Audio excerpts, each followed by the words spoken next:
সাহেব সাহেব সাহেব এটা নিন না। আরে দেখুন না দেখুন না দেখুন না, একটু ধরে দেখুন না, অনেক ডিসকাউন্ট পাবেন, অর্ধেক দামে দিয়ে দেবো আমি। না না চাই না। আরে একবার দেখুন না, অনেক ভালো কোয়ালিটির এটা। আরে ভাই একবার বললাম না চাই না। দেখুন না কোয়ালিটি দেখুন না। আরে শুনুন না ম্যাডাম, দেখুন না, আরে কোয়ালিটিটা দেখুন ম্যাডাম, কিনুন না, ভালো কোয়ালিটির এগুলো, খুব ভালো কোয়ালিটির ম্যাডাম। আরে কেন বিরক্ত করছো ভাই, একবার তো বললাম চাই না। ও দাদা, এই ম্যাডামের মনে হয় কিছু একটা হয়েছে। আরে কিচ্ছু হয়নি ওর। আরে দেখুন না, ওনার ঘাট থেকে রক্ত বেরোচ্ছে। কি? হ্যাঁ দেখুন, ওনার রক্তে ভেসে যাচ্ছে। সুচি, ওই দেখুন দেখুন, ওই যে সুচি।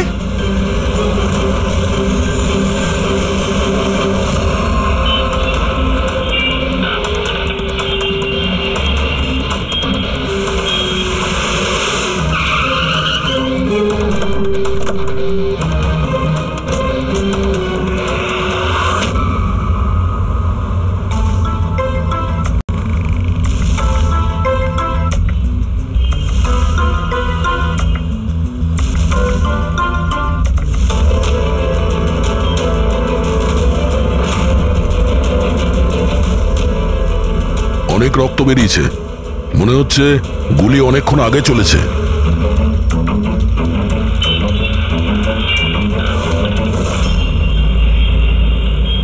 এসব কি করে হলো মিস্টার আশুতোষ?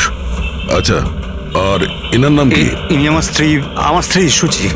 মানে বলতে চাইছি আমার ex wife Suchi. Ex wife? এসব কি করে হলো? জানি না স্যার, আমি কিছু জানতেই পারিনি। কিচ্ছু জানো না? তোমার এক্স ওয়াইফ তোমার পাশের সিটে বসেছিল, গুলি চললো, তুমি কিচ্ছু জানো না? এটা কি করে সম্ভব? আমার হাজবেন্ড কখনো মিথ্যে বলেন না। উনি যখন বলছেন উনি জানেন না, আই এম শিওর যে উনি কিছু জানেন না। আপনি? আমি মিহিকা, ওনার প্রেজেন্ট ওয়াইফ। মিস্টার আশুতোষ, যখন সুচির গুলি লাগে আর পিছনের কাঁচটা ভেঙে যায় তখন নিশ্চয়ই শব্দ হয়েছিল, আর আপনি আমাদের বলছেন আপনি কিছুই জানেন না। গাড়ির মধ্যে খুব জোরে মিউজিক সিস্টেম বাজছিল আর সুচি ঘুমিয়েছিল। আমি কিচ্ছু বুঝতে পারিনি। ওই লোকটা কিছু জিনিস বিক্রি করতে এসেছিল। ও যখন আমাকে বলল তখন আমি বুঝতে পারলাম কি সুচি। গাড়িতে মিউজিক চলছিল আর সুচি ঘুমিয়ে পড়েছিল। অদ্ভুত, প্রায়শই লোকেদের ঘুম একটু আওয়াজেই ভেঙে যায়, আর এত লাউড মিউজিকে সুচি ঘুমোচ্ছিল। স্যার, আপনাদের কথা থেকে বোঝা যাচ্ছে যে আপনারা আমাকেই সন্দেহ করছেন। স্যার, আমি এটা কেন করব? সুচি আর আমার ডিভোর্স নিশ্চয়ই হয়েছিল, কিন্তু আমরা ভালো বন্ধু ছিলাম আর আমাদের যোগাযোগও ছিল। আপনি দীনেশকে জিজ্ঞাসা করে নিন। দীনেশ? স্যার, আমি সুচির ভাই। ও ঠিকই বলছে স্যার, ডিভোর্সের পরেও ওর আর সুচির মধ্যে খুব ভালো সম্পর্ক ছিল, কখনো কোনো ঝামেলা হয়নি। আচ্ছা, তো আপনারা কোথায় যাচ্ছিলেন বলুন তো? আমাদের মেয়ে রুহি বোর্ডিং স্কুল থেকে ফিরছিল। তাহলে এই সুচি কি গাড়িতে ওঠার পরেই ঘুমিয়ে পড়ে নাকি পরে? স্যার, ব্যাপারটা হলো আমাদের মধ্যে একটু আগে ঝগড়া হয়েছিল। আশুতোষ, রুহি স্কুল খুব ভালো, এই স্কুল চেঞ্জ করার কোনো দরকারই নেই। সুচি, এই স্কুলটার টাকা পয়সা খুব বেশি, আমি এর ফিসটা জোগাড় করতে পারবো না। কিন্তু আমি করতে পারি, আর আমি আমার মেয়ের এডুকেশনে কোনো কম্প্রোমাইজ করব না। সুচি, আমি তোমার থেকে টাকা নিতে পারবো না। কেন? ও, তোমার মেয়ে লিগো চলে আসে তাই না, যে আমি তোমার থেকে বেশি ইনকাম করি? জানো, আমাদের ডিভোর্সের কারণ এটাই, যে একটা মেয়ে একটা ছেলের থেকে বেশি ইনকাম করে। সাফল্যটা মনের ব্যাপার, এটা স্বামী স্ত্রী প্রতিযোগিতা নয়। তোমার সাথে কোনো তর্ক করতে চাই না, না এই ব্যাপারে কোনো কথা বলতে চাই। রুহি এই স্কুলেই থাকবে। তারপর আমাদের মধ্যে আর কোনো কথা হয়নি। আমার মনে হয়েছিল ঘুমিয়ে পড়েছে। আচ্ছা, এই যখন ঝগড়া হচ্ছিল তখন গাড়ি কোথায় ছিল, মানে কোন এলাকায়? স্যার, লিংক রোডের সিগন্যালে, কেপি থিয়েটারের পাশেই। আর তারপর কোন রাস্তায় গেছিলেন আপনারা? সেখান থেকে স্যার আমি লেফট নিলাম, ওই সামনে ফ্লাইওভারটা দিকে। সোজা এখানে চলে এসেছেন? হ্যাঁ স্যার। তার মানে প্রায় 2 কিলোমিটার এই গাড়িটা চলেছে। তার মানে 2 কিলোমিটারের মধ্যেই কোথাও গুলি চলেছে সুচির ওপরে। পঙ্কজ, একটা কাজ করো তো, কেপি থিয়েটার থেকে এইখানে 2 কিলোমিটার অবধি চেক করে দেখো তো, যদি কোথাও কিছু প্রমাণ পাওয়া যায়, মানে কোথাও কাচের টুকরো পড়েছে কিনা দেখে নিও, ঠিক আছে? আর হেঁটে যেও। 2 কিলোমিটার স্যার? হেঁটে যাও। গুলিটা অদ্ভুত অ্যাঙ্গেল থেকে লেগেছে, এই নিচে, মানে গুলিটা উপর থেকে নিচে এসেছে, মানে যে গুলি চালিয়েছে তার হাত উঁচু করতে হয়েছে ফায়ার করার সময়। খোলা রাস্তায় কেউ গুলি মেরেছে আর কেউ দেখেনি? হতে পারে খুনি একটু দূরে ছিল, তাও গুলি করা খুবই মুশকিল ছিল এই চলন্ত গাড়িতে। আর তাও তখন যখন খুনি হয়তো গাড়িতে বা কোনো বাইকে ছিল। তবে এইভাবে গুলি করাটা কিন্তু সহজ নয় দয়া।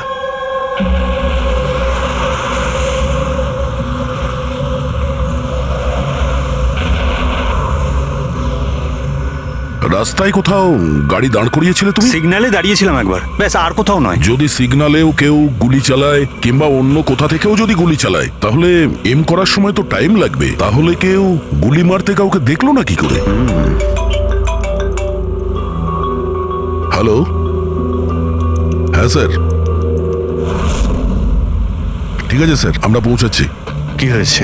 এসিপি স্যারের ফোন ছিল, আর একটা লাশ পাওয়া গেছে কামরি ব্রিজের নিচে।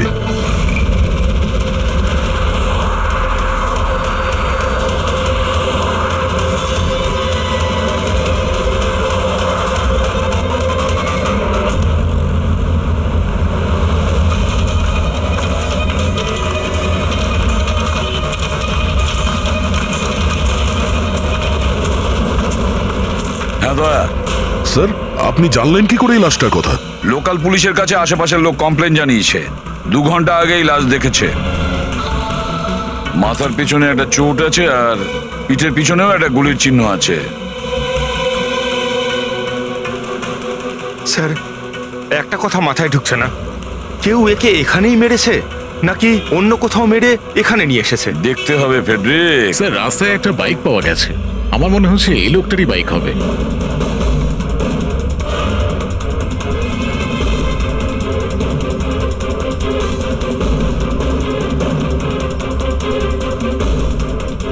Skid mark.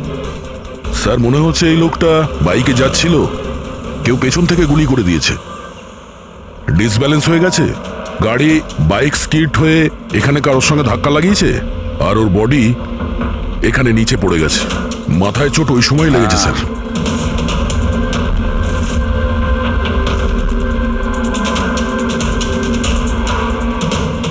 স্যার, কিছুতেই বুঝতে পারছি না এই লোকটা কে। এর কোনো রকম আইডেন্টিফিকেশন নেই। আমি মিসিং পার্সনস ব্যুরোতে জিজ্ঞেস করে দেখবো কি? ফেডরিক, এত তাড়াতাড়ি কেউ মিসিং পার্সনস ব্যুরোতে রিপোর্ট করে না। একটা কাজ করো, আরটিওতে গিয়ে এই বাইকের রেজিস্ট্রেশন চেক করো। ওখানেই সমস্ত ডিটেলস পাওয়া যাবে যে মালিক কে। ওই কেসটার ব্যাপারে কি হলো কিছু জানতে পারলে? না স্যার, খুব অদ্ভুত কেস। বুঝতে পারছি না গুলি কে চালিয়েছে আর কোথা থেকে। পুরো এলাকাটা খুঁজে দেখেছি স্যার, কিন্তু কিচ্ছু পাইনি। ট্রাফিক পুলিশরা কি বলছে? স্যার, ট্রাফিক পুলিশ, ওখানে দোকানদার যারা দাঁড়িয়ে ছিল তাদের সবাইকে জিজ্ঞেস করেছি, কেউ খুনির ব্যাপারে কিচ্ছু জানে না। তাহলে সূচির ওপর গুলি চললো কোথা থেকে? দেখতে হবে। স্যার, আমি বলেছি তো আপনাদের, আমি জানি না সূচির গুলি কখন লাগলো, কিভাবে লাগলো। আশুতোষ, দীনেশ, মিহিকা, সূচির খুব কাছের না তোমরা 3 জন, কি তাই তো? তাহলে এটা বলো, সূচির মৃত্যুতে তোমাদের 3 জনের মধ্যে কার লাভ হতে পারে? তার মানে স্যার? স্যার, আমরা ওকে কেন মারতে যাব? ও স্যার, ও আমার নিজের বোন ছিল স্যার, নিজের বোন। আমি নিজের বোনকে কেন মারতে যাব? কোটি টাকা পাওয়ার জন্য। আবার কি কোটি টাকা পাওয়ার জন্য? এতে আমার কি লাভ হতো স্যার? আমার আর সুচির তো আগেই ডিভোর্স হয়ে গেছে। হতে পারে ডিভোর্সই ওই কারণটা। ডিভোর্সের পরেও আমি আর সুচি অত্যন্ত ভালো বন্ধু ছিলাম, বন্ধুর মতোই মিশতাম আমরা। এটাও তো হতে পারে যে তোমার প্রথমা স্ত্রীর সঙ্গে যে সম্পর্ক ছিল সেটা হয়তো দ্বিতীয় স্ত্রীর পছন্দ ছিল না। স্যার, আপনি এসব কি বলছেন? ওদের মধ্যে ভালো সম্পর্ক ছিল, তাতে আমার কি? ওদের দুজনকে নিয়ে আমার কোনো প্রবলেম ছিল না, আমি ইনসিকিউর নই। যদি তোমাদের 3 জনের মধ্যে কেউ সূচিকে না মেরে থাকে তাহলে সূচিকে কে মেরেছে? কে মেরেছে? আমি বলছি আপনাকে, সূচি একটা এনজিওতে কাজ করত। ওখানে একজন অ্যাকাউন্টেন্টের পর্দা ফাঁস করে দিয়েছিল, কারণ ওই মেয়েটা টাকা পয়সা নিয়ে গন্ডগোল করছিল। তোমার মনে হচ্ছে শেলির হাত হতে পারে এই সবের পেছনে? ইয়েস স্যার, ওকে অনেকবার হুমকিও দিয়েছিল। স্যার, আমার তো মনে হচ্ছে কি এই কাজটা হয়তো পৃথ্বীর হতে পারে। আচ্ছা, এই পৃথ্বী কি? খুবই অসভ্য ধরনের লোক, ওই রোমিও টাইপের। সুচি পুলিশকে কমপ্লেনও করেছিল ওর বিরুদ্ধে। কিছুদিনের জন্য জেলেও গেছিল। ঠিক আছে, তোমরা তিনজন যেতে পারো। Thank you sir. Thank you thank you sir.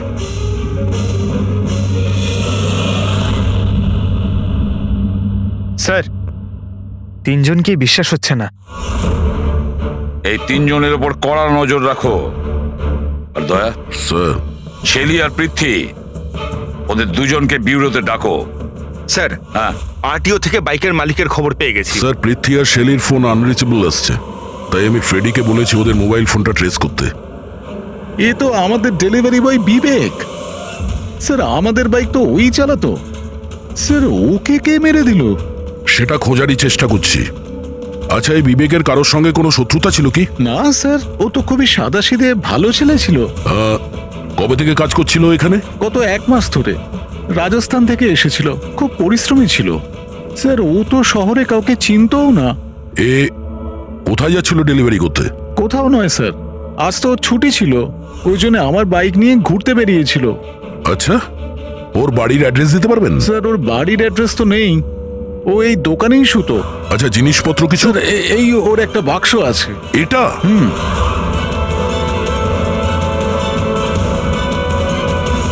Sir, এই লোকটার বক্স আর সবকিছু চেক করলাম, তাতেই সার্কাসের প্যাম্পলেট ছাড়া কিছুই পেলাম না। হয় ও সার্কাস খুবই পছন্দ করত, না হলে নিজের ফ্রি টাইমে প্যাম্পলেট বানিয়ে টাকা রোজগার করত। এটা এমন একটা মার্ডার যাতে কোনো সাসপেক্টই নেই। আচ্ছা, বিবেকের মতো এই ধরনের গরিব লোকদের মেরে কার কি লাভ হতে পারে? সেটাই তো। আর ওদিকে সূচি, দ্বিতীয় মার্ডার, যারা সন্দেহের তালিকায় অগণিত। তাদের মধ্যে যে কেউ গাড়ির সামনে গিয়ে গুলি করে মারতে পারে সূচিকে। না বস, আই এম সরি, বাট আমি তোমার সঙ্গে একমত হতে পারছি না। কোন কথা? সেটা এই যে কেউ একে পাশ থেকে গুলি করেছে। তার মানে? স্যার, তার মানে এটা। আরে এটা তো রাইফেলের গুলি। হ্যাঁ স্যার, আর এই গুলিটা সূচির গলায় এই এদিকে এখানটা আটকে ছিল। গুলি রাইফেল থেকে চললে তো অনেক দূর থেকে চালানো হয়েছে। হ্যাঁ একদম ঠিক, দূর থেকেও আর উঁচু থেকেও, এইসব আমি বলছি। এই দেখো বস, 50 ডিগ্রি অ্যাঙ্গেল থেকে সূচিকে গুলি করা হয়েছে। গুলি এখান থেকে এসেছে, কারের কাঁচের জানলা ভেঙেছে আর গিয়ে এর গলায় লেগেছে। এই গুলি যে অ্যাঙ্গেল থেকে চলেছে ডক্টর, কত দূর থেকে চলেছে এই গুলিটা? এই ধরো 70 ফিট দূর থেকে। তার মানে কোনো উঁচু বিল্ডিং থেকে চালানো হয়েছে। সে তৈরি হয়ে বসেছিল বিল্ডিং এর ওপরে গুলি চালানোর জন্য। একটা কাজ করো, ওই এরিয়ার ম্যাপটা বের করো। গুলি গাড়ির বাঁদিক থেকে এসেছিল, আর বাঁদিকে প্রায় অনেকগুলো এরকম বিল্ডিং আর হাই রাইজ টাওয়ার আছে স্যার। যে জায়গায় ওদের দুজনে ঝগড়া হয়েছিল সেখান থেকে সূচির লাশ যেখানে পাওয়া গেছে, তার মধ্যে প্রায় 15 থেকে 20টা টাওয়ার আছে। এর মধ্যেই কোনো একটা বিল্ডিং থেকে গুলি চালানো হয়েছে।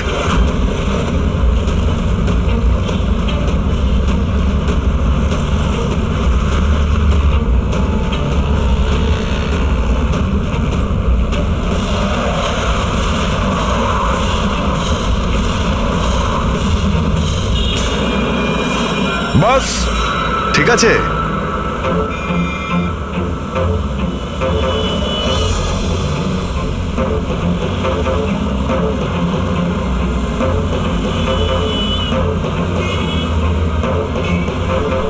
এই অভিজিৎ স্যারের হাতে ওটা কি? মার্ক আছে ফ্রেডি, ঠিক সেই হাইটে যে হাইটে সূচির গুলি লেগেছিল। আর আমার হাতে এই ডিজিটাল ডিস্টেন্স রিডার আছে, এর থেকে এই লেজার লাইট যদি ওই মার্কে ঠিক যায় তাহলে তার মানে গুলি এখানে এই বিল্ডিং থেকেই চালানো হয়েছে। সব মাথার উপর দিয়ে গেল। ঠিক আছে, এটা এখনই করে দেখছি। হ্যাঁ দয়া, আমি তৈরি। ওকে অভিজিৎ, একটু ডান দিকে এসো, ডান দিকে। হ্যাঁ ঠিক হালকা আছে। হ্যাঁ একটু বাঁদিকে, ব্যাস ব্যাস ব্যাস। ঠিক আছে, একটু পেছনে, একটু পেছনে। দেখেছো, এই লেজার ঠিক ওই মার্কে হিট করছে না, হিট করছে না ওখানে। গুলি এখান থেকে চালাইনি স্যার। এক্স্যাক্টলি। আরে স্নাইপারের কাছে অত সময় ছিল না নিশানা ঠিক করার জন্য যখন ও সূচিকে গুলি চালিয়েছিল। একটা কাজ করি, অন্য কোনো বিল্ডিং এ যাই। ঠিক আছে চলো।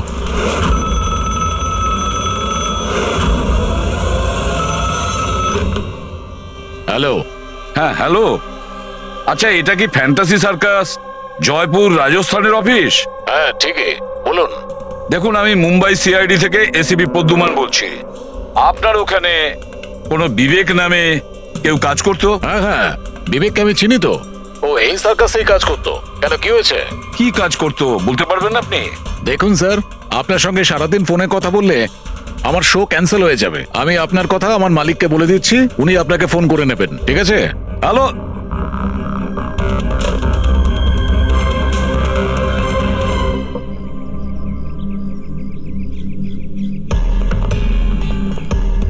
অদ্ভুত স্যার, বিল্ডিং এ কোনো গাড়ি দেখলাম না, মনে হয় গুলি এখান থেকেই করা হয়েছিল। দেখছি।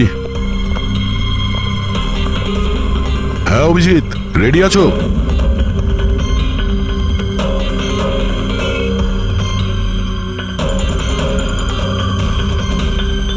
না অভিজিৎ, এখান থেকে টার্গেট ঠিকঠাক লাগছে না। একটু ডান দিকে এসো, ডান দিকে আর একটু।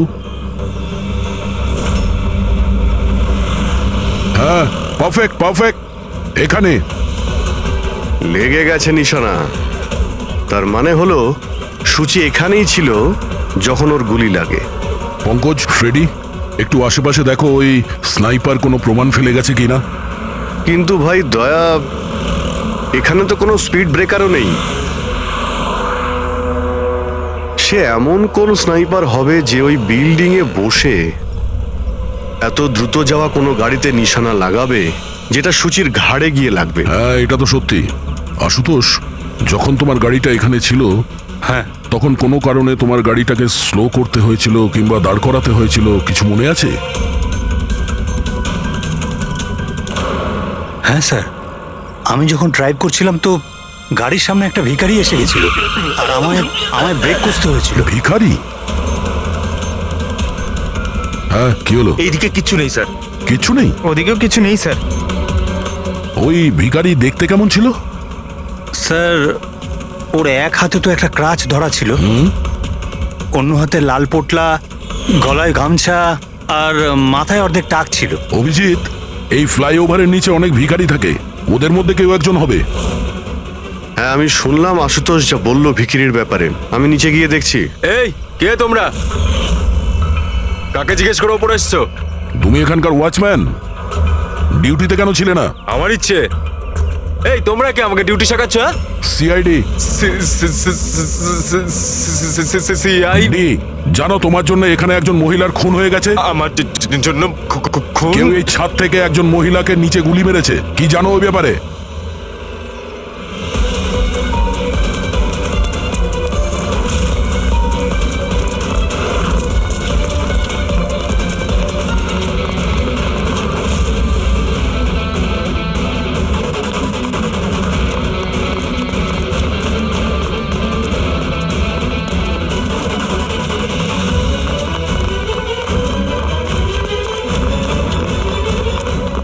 এই দাঁড়া বলছি।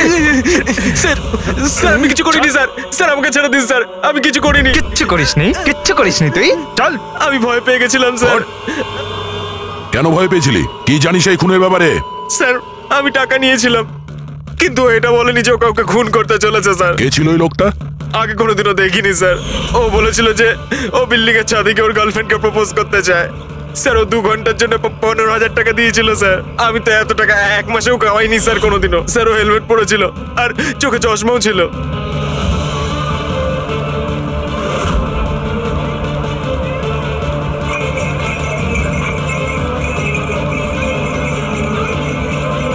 আরে ভাই শোনো। ও দাদা, আচ্ছা এখানে এমন কাউকে তোমরা দেখেছো যে মাথায় লাল গামছা বাঁধে, লাল রঙের একটা বোঁচকা আছে আর লাঠির সাহায্যে হাঁটেও? আরে দাদা শোনো, এমন কাউকে দেখেছো যে মাথায় লাল রঙের গামছা বাঁধে, লাল রঙের একটা বোঁচকাও রাখে আর খুঁড়িয়ে খুঁড়িয়ে হাঁটে? দেখোনি?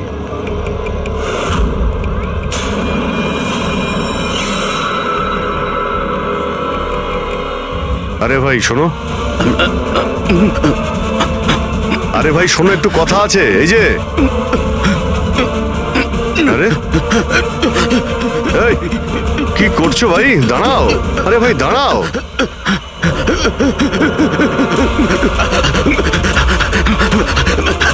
আরে আমি কিছু করিনি, আমার কাছে কোনো টাকা পয়সা নেই, আমি কোনো কিছু চুরি করিনি, আমি একজন ভিখারি। আরে ছেড়ে না তুই ল্যাংড়া সাজার নাটক করছিস? তুই জানিস ল্যাংড়াদের কতটা কষ্ট হয়? আরে কতবার করে বলবো, আমার কাছে কিছু নেই, আমি রাস্তার ভিখারি, আমি সত্যি বলছি। তুই সেদিন ইচ্ছে করে লাল গাড়ির সামনে পড়েছিলি না? কোন লাল গাড়ি? আমি কোনো লাল গাড়ির সাথে আসিনি তো। স্যার এটা কি গুন্ডামি হচ্ছে? আপনি ওকে ছেড়ে দিন, এটা কিন্তু ঠিক হচ্ছে না, আমি বলে দিচ্ছি কিন্তু। আমি সিআইডি থেকে। আরে কোথায় পালাচ্ছিস?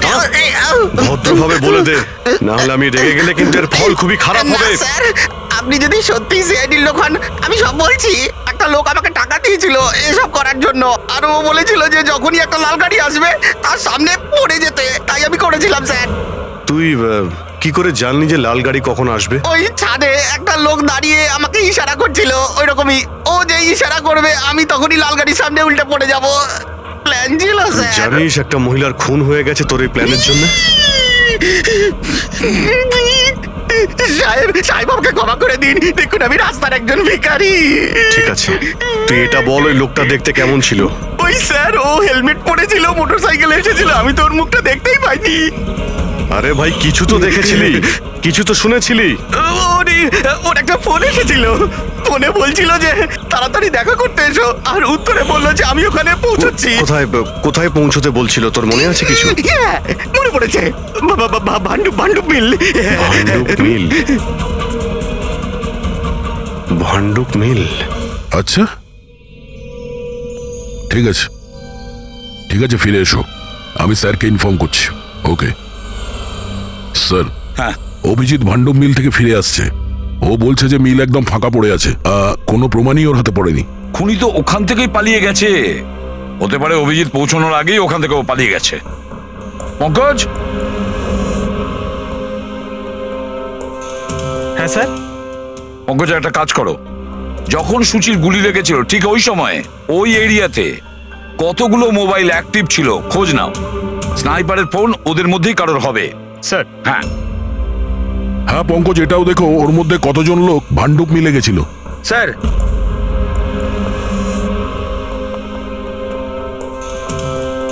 স্যার, এ হলো শৈলী, এনজিওর অ্যাকাউন্টেন্ট।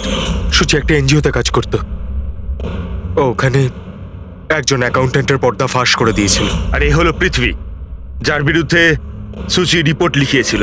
সুচি পুলিশে কমপ্লেনও করেছিল ওর বিরুদ্ধে, কিছুদিনের জন্য জেলেও গেছিল।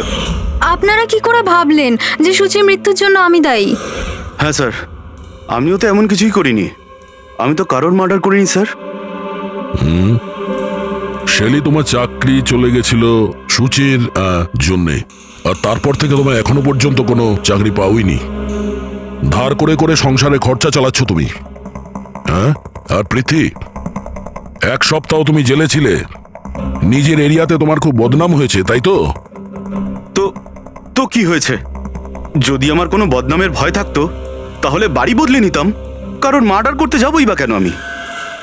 আর স্যার এমনটা নয় যে আমি কোথাও চাকরি পাচ্ছি না, বলতে পারেন আমি আমার মতো কোথাও চাকরি পাচ্ছি না, এই জন্য আমি কোথাও জয়েন করছি না। আপনাদের আশুতোষ আর তার নতুন স্ত্রী, তাকে এসব প্রশ্ন করা উচিত। ওদের জীবন সুখী নয়, কিন্তু সবাইকে দেখিয়ে বেড়ায়। আশুতোষ তো সুচির কাছে ফিরে যেতে চাইছে, হয়তো ও নতুন স্ত্রীকে নিয়ে খুশি নয়, তাই। আর স্যার সুচির না ওর ভাইয়ের সাথেও বনিবনা ছিল না, সব সময় না ফোনে ঝগড়া করতে থাকতো। আচ্ছা, আর কি ব্যাপার নিয়ে ঝগড়া হতো এদের দুই ভাই বোনের মধ্যে? আসলে স্যার দিনেশ আশুতোষকে হুমকি দিয়েছিল সুচির থেকে দূরে থাকার জন্য, হয়তো সুচির এটা পছন্দ হয়নি। আর স্যার ও আমাকে আর একটা কথা বলেছিল, মেয়েকা হিংসে করে ওর আর আশুতোষের মেলামেশায়। 100% মনে হয় এদের মধ্যেই কেউ একজন ওকে মার্ডার করেছে। হ্যাঁ স্যার। আচ্ছা ঠিক আছে, যেতে পারো তোমরা দুজন, কিন্তু একটা কথা ভালো করে মনে রাখবে, যতক্ষণ না আমাদের ইনভেস্টিগেশন শেষ হচ্ছে তোমরা শহর ছেড়ে বাইরে যাবে না। এই কেসে কারোর কথার উপর ভরসাই করতে পারছি না স্যার, মনে হচ্ছে সবাই মিথ্যে কথা বলছে। হ্যাঁ, সে যেই হোক খুব বড় প্ল্যানিং করেছিল, প্রথমে ভিখারিকে টাকা দিয়েছে, একটা ওয়াচম্যানকে হায়ার করেছে, আর তারপরে স্নাইপারকে হায়ার করেছিল। আর ঠিক সময় আসতেই ও সূচিকে গুলি করে মারে। স্যার, হ্যাঁ স্যার, যে সময় ওর ওপর গুলি চালানো হয়েছিল স্যার, তখন ব্রিজের আশেপাশে 2000 লোকের মোবাইল অ্যাক্টিভ ছিল। তাহলে ওই সময় কোন মোবাইল ফোন পাণ্ডু মিলের দিকে গিয়েছিল? একটা নাম্বার গিয়েছিল, কিন্তু সেটা প্রাইভেট নাম্বার, তাই ট্র্যাক করতে পারিনি। আর কি বলতে পারো এই নম্বরের ব্যাপারে? এটাই স্যার, ওটা মিল অব্দি গেছিল কিন্তু দাঁড়ায়নি, ওটা সোজা কামরি ব্রিজের দিকে চলে গেছিল, আর ওখান থেকে সিগন্যাল পাওয়া যাচ্ছিল না। কামরি ব্রিজ? স্যার, বিবেকের লাশটাও তো আমরা ওখানেই পেয়েছি। এটা কোনো কোইন্সিডেন্ট হতে পারে না? রাজস্থানে বিবেকের বাড়িতে ফোন করি, ওর ব্যাপারে পুলিশ কি ইনফরমেশন জোগাড় করলো জানতে হবে। দয়া, এই বিবেকও তো খুনি হতে পারে। কেউ বিবেককে খুন করে দিয়েছে? একজন খুনির খুন? অনেক কিছুই হতে পারে ফেডরিক, এই কেসে অনেক কিছু হতে পারে।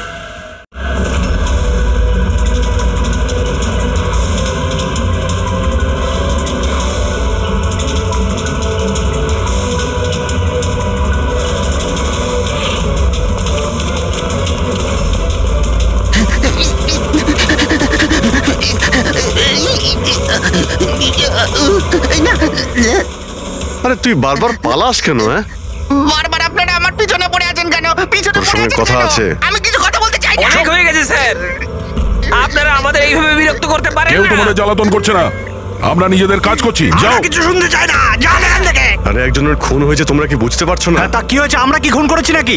হ্যাঁ, আমরা গরিব মানুষ, ভিক্ষা করে খাই, তার মানে কি আপনারা আমাদের উপর দোষ দিয়ে দেবেন? দেখুন না,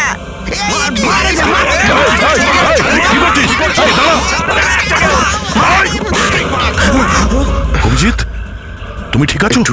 আরে না। ও নো, রক্ত বেরোচ্ছে। কি করলে তোমরা? হ্যাঁ, এই দেখ, এই লোকটা টাকা দিয়েছিল তোকে। স্যার, ও মারা গেছে? হ্যাঁ, ও মারা গেছে।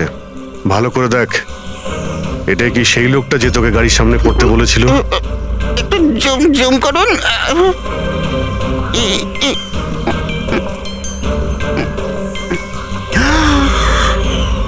এমন ঘড়ি তো ও পড়েছিল।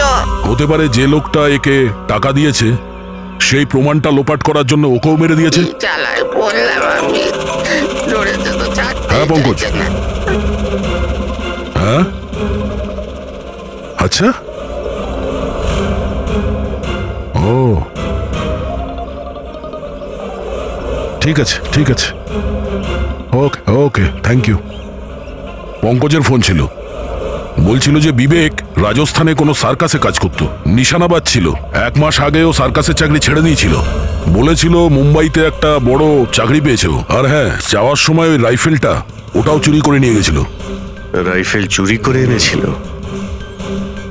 হয়তো সুচি সুপারি নিয়ে এখানে এসেছিল, আর দোকানে এই জন্য কাজ করতো যাতে ওকে কেউ সন্দেহ না করে। হ্যাঁ, আর এই পুরো ষড়যন্ত্রের যে মাস্টার মাইন্ড, সে নিশ্চয়ই রাজস্থানে গেছিল বিবেককে সুপারি দেওয়ার জন্য। কে হতে পারে এই মাস্টার মাইন্ড, যাকে চোখের সামনে দেখেও ধরতে পারছি না?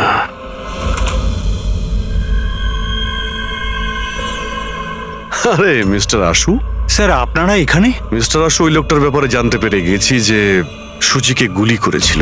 Wow, that's a great news. আপনারা ধরেছেন ওনাকে? বিবেক নাম ওর। আপনারা কোনো বিবেককে চেনেন? না তো। অদ্ভুত ব্যাপার, আপনি কোনো বিবেককে চেনেন না, কিন্তু 15 বার কল করেছেন আপনি আপনার ফোন থেকে বিবেককে। কি বলছেন?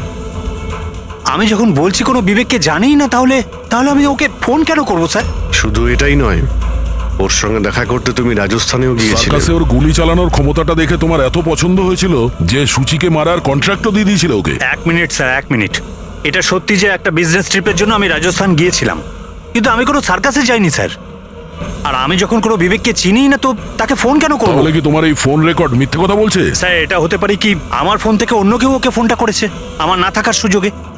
আচ্ছা, তাহলে কি আপনি আপনার ফোন যে কোনো জায়গাতে ফেলে রাখেন নাকি? না স্যার। হ্যাঁ ডক্টর। আচ্ছা ঠিক আছে ডক্টর। ওকে ডক্টর। ডক্টর সালুকের ফোন ছিল, আমাদের ফরেন্সিক ল্যাবে যেতে বলেছেন আশুতোষকে নিয়ে। বস, মেয়েটা এইখানে বসেছিল এই সিটে, আর এই অংশটা হচ্ছে সিটের পেছনের দিকটা, আর এটা হচ্ছে লিভার যার দ্বারা সিটটা আগে পিছে হয়, আর এই লিভারটাকে জাম করে দেওয়া হয়েছিল। এই দেখো, লিভার জাম করে দিয়েছে? হ্যাঁ তাই তো। ব্যাস এইটুকুই স্যার, সেই জন্য আপনি আমাদেরকে ডেকে আনলেন? পঙ্কজ, তুমি একটু আমার কথাটা শোনো। সূত্র এইটা নয় যে লিভারটা আটকে দেওয়া হয়েছে, সূত্রটা এই যে এটাকে জেনে বুঝে আটকে দেওয়া হয়েছে। কিন্তু স্যার কেউ জেনে বুঝে সিটটাকে খারাপ করবে কেন? এটাও তো আমরাও ভাবছিলাম। আশুতোষ, তোমার এই গাড়ির সিট কবে থেকে এরকম হয়ে আছে? মানে কবে থেকে পেছনে আটকে আছে? স্যার পরশু রাত অবধি তো ঠিক ছিল, কিন্তু কাল সকালে যখন বেরোলাম তখন রিক্লাইন কাজ করছিল না। আমার হাতে ঠিক করার মতো অত সময় ছিল না বলে এমনি বেরিয়ে গেলাম। ডক্টর সালুখে, সিটটা খারাপ হওয়া এই কেসটার সাথে কি সম্পর্ক? সম্পর্ক আছে ফ্রেডি। সম্পর্কটা হচ্ছে এইটা যে খুনি চাইছিল সিটটা পেছনে হেলে থাকে, সুচির পজিশনটা এইরকম থাকবে পেছনের দিকে। স্যার ও যদি সামনে বসতো বা পেছনে বসতো তাতে খুনির কি এসে যায়? খুনির তো গুলি করারই ছিল। পঙ্কজ, তুমি এক কাজ করো, এখানে তুমি গাড়ির সিটটায় বসো। সারিকা, তুমি সুচির জায়গায় বসো। এবার ধরে নাও আমি সুচি, আমি যখন এই সিটটায় বসেছিলাম তখন আমার মাথাটা এরকম ছিল। বস, সুচির এইভাবে বসার সুবিধাটা খুনি তখনই পাবে যখন ওর এম সুচি নয়, ড্রাইভিং সিটে বসা লোকটি হবে, মানে আশুতোষ হওয়ার কথা। কিন্তু আশুতোষকে কোনো কারণে খুব ব্রেক চাপতে হয়, ব্রেকের কারণে ঝটকা লাগে, আর সেই ঝটকায় সুচি ঝুঁকে যায়। আর বস, আশুতোষকে লাগার পরিবর্তে সুচির গুলি লাগে। স্যার তার মানে আশুতোষ খুনি নয়, কিন্তু কেউ ওর খুন করতে চাইছিল। দয়া,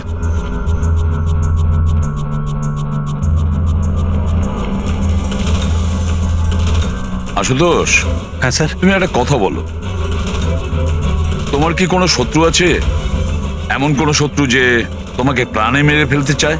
ভেবে চিনতে বলো, ভাবো। না স্যার, আমার কারোর সাথে কোনো শত্রুতা নেই।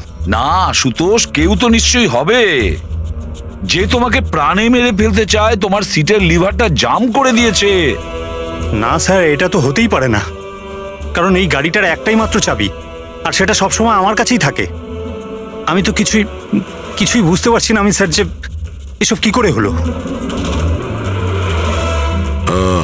কোনো ব্যাপার নয় আশুতোষ, ও যেই হোক না কেন আমরা খোঁজার চেষ্টা করব যে কে তোমাকে মারার চেষ্টা করছে। ঠিক আছে, চলো যাই। চলে এসো। হ্যাঁ স্যার। স্যার স্যার আমরা আশুতোষকে ছেড়ে দিলাম কেন? খুনি যদি আবার ওর উপর আক্রমণ করে তাহলে? দেখে যাও তুমি পঙ্কজ, এবার আমরা আশুতোষের প্রতিটা মুভমেন্ট ট্র্যাক করব, সব কথা আমরা শুনতে পাবো। স্যার সেটা কিভাবে? দয়া যে ট্রান্সমিটার বাগ লাগিয়ে দিয়েছে।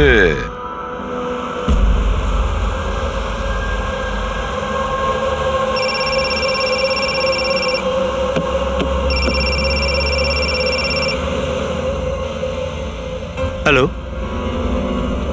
হ্যাঁ বলো। আচ্ছা, ওকে চলে এসো বাড়িতে। ওখানে? কিন্তু ওই জায়গাটা তো বন্ধ না? ঠিক আছে, আসছি।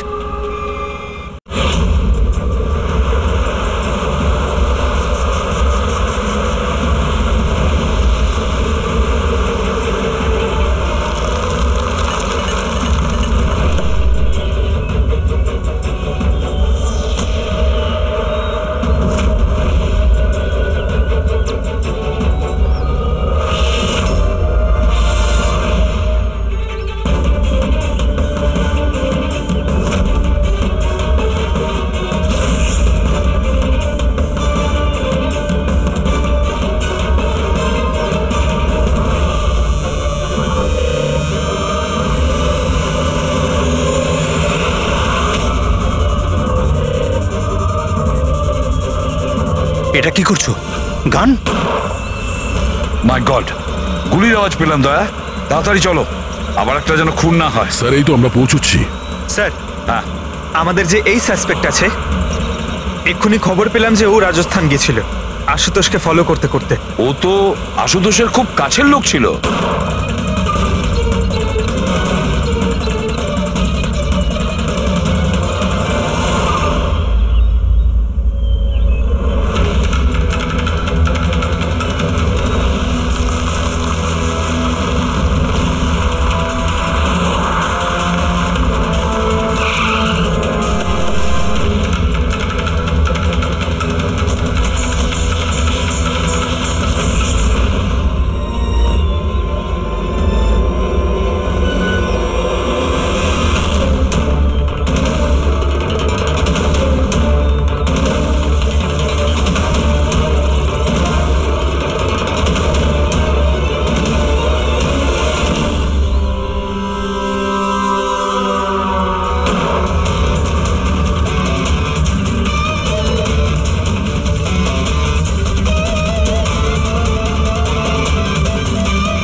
দিনেশ, স্যার আমি সুচির ভাই। মরে গেছে স্যার। আমি কিছু করিনি স্যার। এই আমাকে মারতে চেয়েছিল। এই আমায় মারতে চেয়েছিল। কেন মারতে চেয়েছিল এ? স্যার, এর মনে হতো যে এর বোনের সর্বনাশের জন্য আমিই দায়ী।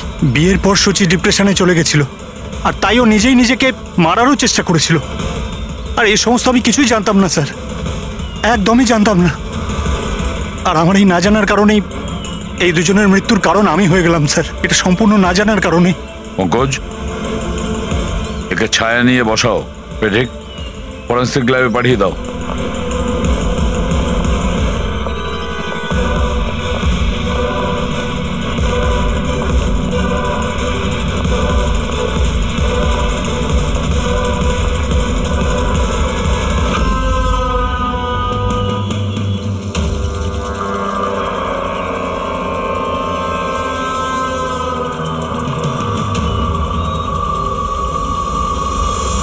গল্পে একটা নতুন টুইস্ট। আশুতোষ,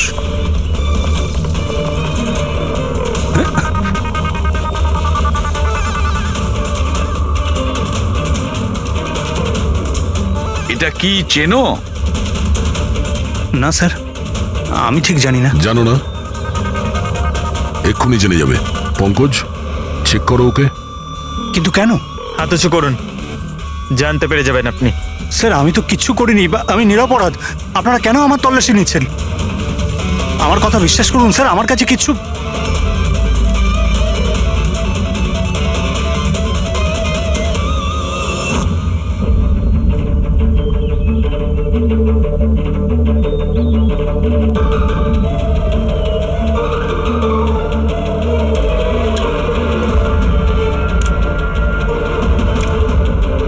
স্যার, এই নিন।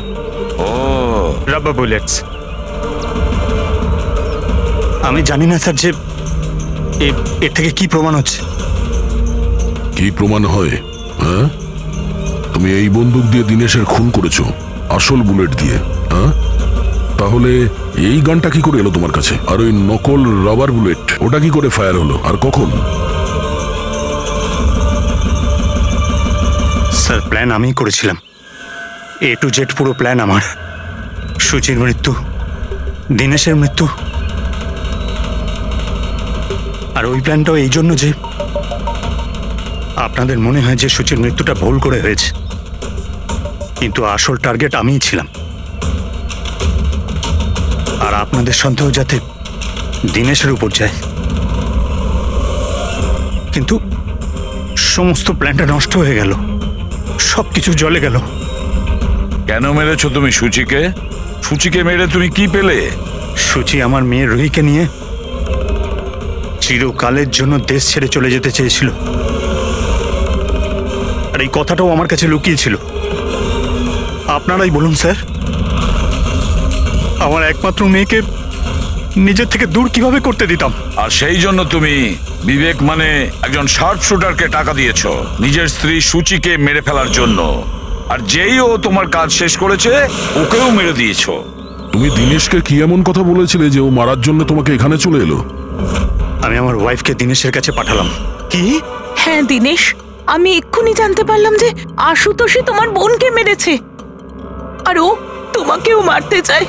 না না, আমি ওকে ছাড়বো না, মেরেই ফেলবো আমি। দিনেশ পাগল হয়ে গেছে নাকি? খুন করবে তুমি? ও আমার বোনকে মেরে ফেলেছে, আমি ওকে ছাড়বো না। আমার বোনকে এভাবে মেরে ফেলার আগেও একবারও ভাবলো না। না, যাই হয়ে যাক না কেন আমি ওকে ছাড়বো না, আমি ওকে কিছুতেই ছাড়বো না। দাঁড়াও, আমার কথা শোনো। আর সুযোগ পেয়ে ওর বন্দুকটা বদলে দিল। তাহলে দিনেশ তোমার উপর যে গুলিটা চালাচ্ছিল সেটা নকল ছিল? হ্যাঁ, মারপিটের সময় আমি ওই গানটা বদলে দিয়েছিলাম যাতে আপনাদের মনে হয় কি আত্মরক্ষার জন্য আমি দিনেশকে মেরেছিলাম, আর আপনাদের সামনে আমি নিরপরাধ বলে সাব্যস্ত হই। কি রেখে গেলে তোমার ছেলের জন্য? না মা না বাবা। ওই সন্তানকে পাওয়ার জন্য তুমি ওরই মাকে মেরে ফেলেছ, আর এই অপরাধে তুমিও আজীবন জেলের গড়াদের পেছনে থাকবে। বলো আশুতোষ, কি পেলে তুমি নিজের ছেলেকে এইভাবে অনাথ করে? কি পেলে?